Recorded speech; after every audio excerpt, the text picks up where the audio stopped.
इस वीडियो में मैं आपको सेक्शन 54D का पूरा लॉजिक समझाऊंगा एंड इसके बाद आप किसी भी नोट से पढ़ रहे हो आपको सब समझ आ जाएगा।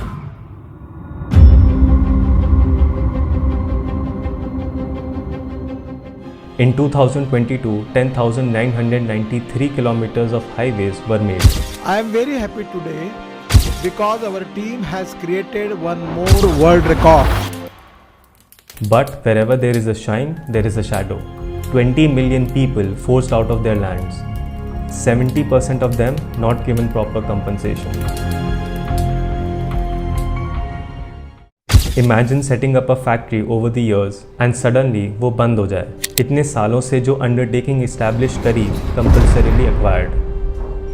ऐसा ही कुछ हुआ आंध्र प्रदेश में विद जसवंत। एक हाईवे बनाने के चक्कर में उनकी इंडस्ट्रियल अंडरटेकिंग को गवर्नमेंट ने अक्वायर कर लिया। अगर ये नेशनल इंटरेस्ट में है देन गवर्नमेंट के पास पावर है to acquire land and building. इसका प्रोसेस ये होता है कि गवर्नमेंट आपकी land and building compulsorily acquire करती है एंड उसके बदले आपको कंपनसेशन देती है। अब जैसे आप अगर किसी को ये लैंड सेल करते तो पैसे मिलते एंड उस पर कैपिटल गेन देना पड़ता, वैसे ही इस कंपनसेशन पे भी टैक्स देना पड़ेगा। बट यहाँ दो प्रॉब्लम है। पहला कि ये कंपनसेशन ज्यादा नहीं होती। आइडियली तो मार्केट वैल्यू ही मिलनी चाहिए बट ऐसा नहीं होता। जसवंत की लैंड एंड बिल्डिंग की वैल्यू थी 70 lakhs बट कॉम्पेंसेशन मिला 50 lakhs का एंड इस लैंड एंड बिल्डिंग की इंडेक्स्ड कॉस्ट ऑफ एक्विजिशन थी 20 lakhs। और सेकंड प्रॉब्लम ये थी कि इस 30 lakhs के कैपिटल गेन पे देना था टैक्स। एक तो कंपल्सरी एक्विजिशन हो गया एंड उसके बाद टैक्स भी दो। और ये प्रॉब्लम सिर्फ जसवंत की नहीं थी but thousands of people across India जिनकी अंडरटेकिंग्स को कंपल्सरीली अक्वायर भी किया जा रहा था, कंपनसेशन भी कम मिल रहा था एंड उस पर टैक्स भी देना पड़ रहा था। So back in 1974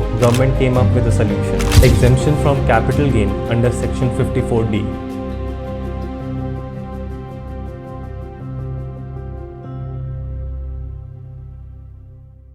the logic was simple, किसी तरह इस कैपिटल गेन को एग्जेम्प्ट करना एंड डिस्करेज ना करना। अब ये इंडस्ट्रियल अंडरटेकिंग तो गई, तो अगर आप एक न्यू इंडस्ट्रियल अंडरटेकिंग के लिए लैंड या बिल्डिंग लेते हो देन उतने अमाउंट का एग्जेम्पशन मिल जाएगा कैपिटल गेन से। यही देखते हुए जसवंत ने 40 लाख रुपीज इन्वेस्ट करे in new land and building for industrial undertaking and जितना उसका कैपिटल गेन था वो सारा एग्जेम्प्ट हो गया, यानी no tax. And obviously exemption can never exceed the amount of capital gain. इस न्यू लैंड एंड बिल्डिंग में इन्वेस्ट करने के लिए टाइम लिमिट थी 3 years। जिस दिन आपको कंपनसेशन मिला वहां से 3 साल के अंदर इन्वेस्ट करना होगा। ये सेक्शन 54D का बेनिफिट ज्यादा से ज्यादा लोगों को मिले इसीलिए गवर्नमेंट ने दो चीजें करी। फर्स्ट, ये एग्जेम्पशन हर किसी को अवेलेबल थी। सेकेंड, कैपिटल गेन का नेचर चाहे लॉन्ग टर्म हो शॉर्ट टर्म हो उससे फर्क नहीं पड़ता था। बस कंडीशन ये थी कि एक्विजिशन से पिछले 2 साल तक एटलीस्ट वो इंडस्ट्रियल पर्पस के लिए ही यूज होनी चाहिए। तो कंडीशंस तो सिंपल थी बट उनका मिसयूज ना हो इसलिए गवर्नमेंट ने एक कंडीशन डाली कि न्यू लैंड एंड बिल्डिंग को ट्रांसफर किया अगर with in 3 years of its acquisition, exemption will be taken back, यानी एग्जेम्पशन विड्रॉ हो जाएगी। एक सिंपल सी बात है, इतने बड़े एसेट को परचेज करना या कंस्ट्रक्ट कराना उसमें टाइम तो लगता ही है। इसीलिए टू कीप अ चेक कि फंड्स का मिसयूज ना हो गवर्नमेंट ने कैपिटल गेन अकाउंट स्कीम रखी है। रिटर्न फाइलिंग की डेट तक वो कैपिटल गेन का amount capital gain account scheme में डिपॉजिट कराना होगा एंड उसका प्रूफ आपको ITR में अटैच करना होगा।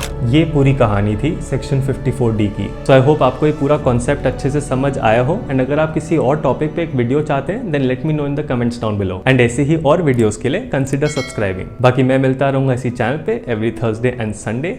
You take care, have a nice day.